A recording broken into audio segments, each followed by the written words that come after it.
हाल करूंगा।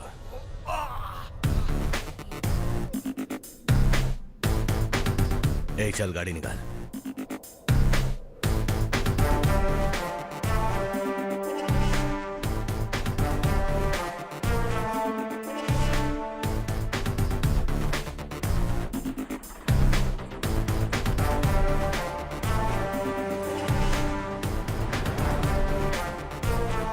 चलो चलो।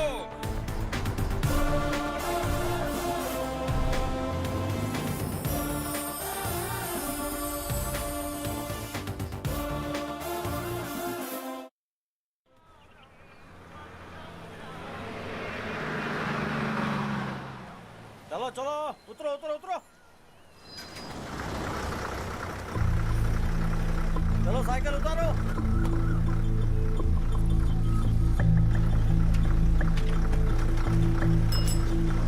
हाँ चलो चलो।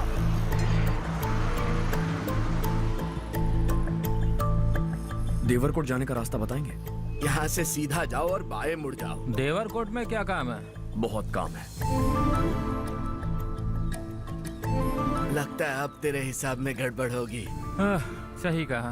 हमेशा गांव से लोगों को जाते हुए देखा है, कितने दिनों बाद आज पहली बार किसी को गांव में आते हुए।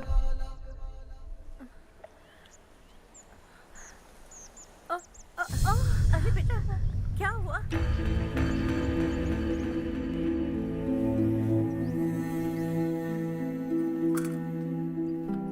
क्या हुआ बेटा?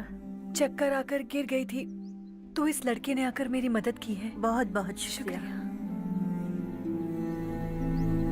इतनी दूर पानी लाने के लिए घर का कोई आदमी क्यों नहीं जाता? इस घर का इकलौता मर्द मैं ही हूँ साहब। मेरा एक बेटा फौज में शहीद हो गया। सरकार की तरफ से जो पैसे मिले उससे ये जमीन खरीदी हमने। अब इसी से हमारी गुजर बसर होती है। इन हालातों में जीना बहुत मुश्किल है साहब।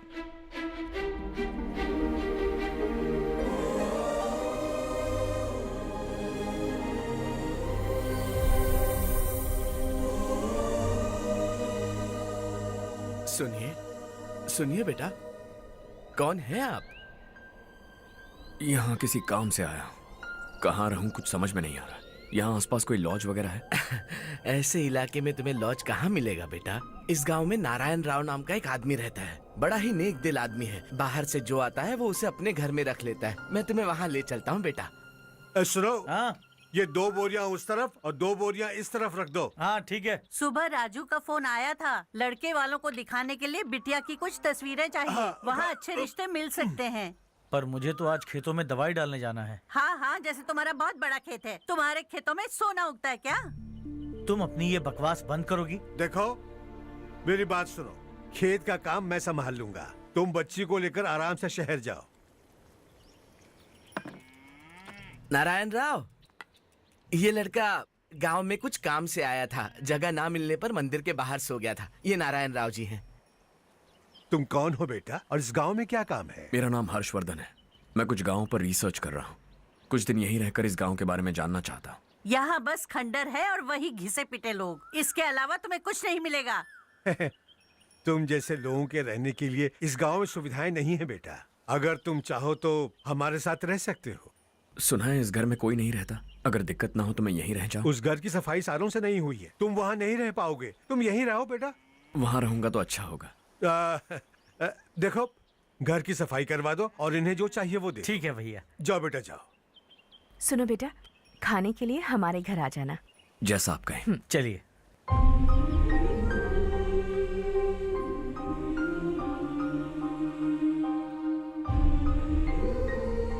ये भैया के करीबी दोस्त का घर है।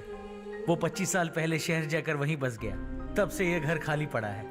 आप उस कमरे में रह सकते हैं। अगर कुछ भी चाहिए हो तो मुझे बता देना। जी जरूर। हाँ, हमारा एक दूर का रिश्तेदार है। वो नालायक है और यहीं रहता है।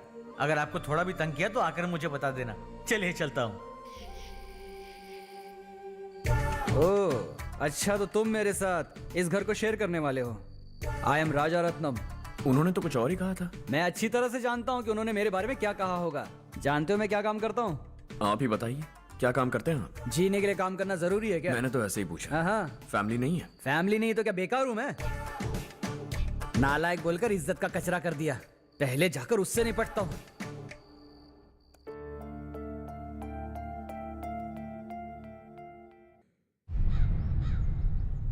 सुना है कि वो ZPTC का मेंबर हमारे खिलाफ अनाप शनाप बक रहा है। मुहूर्त देखकर अपने पेड़ों के बीच घसीट कर लाना उसे। हाँ बोलिए भैया। हमारी पॉलिटिकल सिचुएशन बिल्कुल भी ठीक नहीं है। हमारी वजह से जिले में बहुत सारी दिक्कतें आ रही है, जिससे हाई कमांड भी मुझसे नाराज है। अगर ऐसा ही चलता रहा तो मेरी कुर्सी मुझसे छिन जाएगी। अगले चुनाव में भी कोई उम्मीद नजर नहीं आती। इस हालात को सुधारने के लिए हमें कोई न कोई नेक काम करना ही होगा, समझे? नेक काम करने की कोई जरूरत नहीं है भैया। कोई क्या उखाड़ लेगा? हाँ, ऐसे टाइम पर रिस्क नहीं लेते। अब लगता है मुझे ही कुछ करना होगा। भाई साहब बौखला गए, कुछ करने के लिए कह रहे हैं। नहीं करूंगा, जो भी होगा देख लेंगे। आने वाले 1 महीने के अंदर गर्मी और बढ़ जाएगी और मुझे तो बिल्कुल नहीं लगता कि स्कूल की मरम्मत तब तक हो पाएगी। मुझे भी ऐसा ही लग रहा है भाईजान। हमारे गांव के साथ साथ हमने आसपास के गांव से भी चंदा इकट्ठा किया है, शायद उससे कुछ मदद मिल जाए। बगल के गांव में गेहूं का गोदाम खाली है भैया, उन्हें पूछकर इस साल बच्चों की पढ़ाई वहीं करवाएं तो कैसा रहेगा? स्कूल की नई बिल्डिंग बनाने के लिए कितना खर्चा होगा? हमें पैसे नहीं चाहिए बेटा।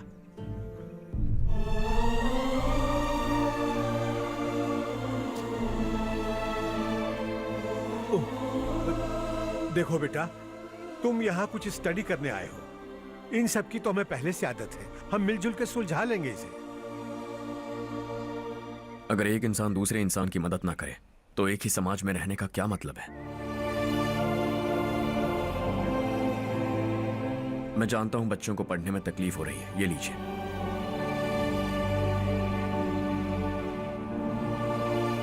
तुम इसी गांव में क्यों आए हो बेटा? कोई खास गांव नहीं सोचा था,